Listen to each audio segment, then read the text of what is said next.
C'était il y a 3 semaines. Avant son départ pour l'Hexagone, Sébastien Girardot travaillait sur les finitions de son projet.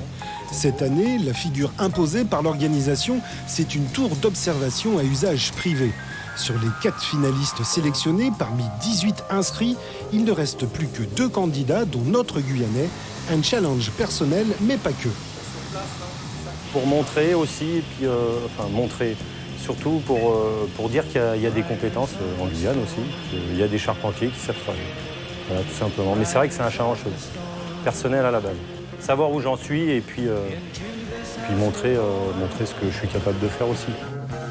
Sans compter le dossier technique à rédiger, Sébastien Girardot a déjà travaillé 1200 heures sur cette œuvre commencée en mai dernier. Wakapu, Manille, Mutushi, ce sont les 3 essences qui composent cette maquette dont la charpente a été bien évidemment la partie la plus compliquée à réaliser. Ce bandeau-là, en fait, cette ligne-là, elle était imposée dans le sujet, c'est une sinoïde. Et en fait, ça, c'est fait en lamellé-collé.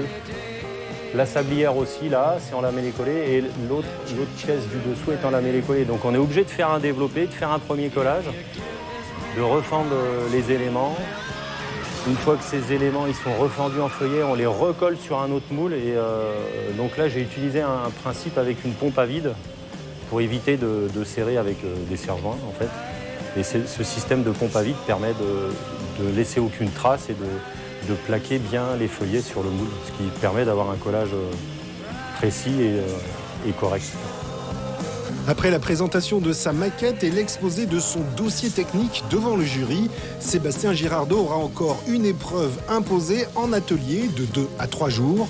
Souhaitons-lui et à la Guyane de décrocher le titre de meilleur ouvrier de France, une distinction qui serait du meilleur effet sur les cartes de visite de ce salarié qui a dû démissionner pour le concours et qui se prépare à devenir patron.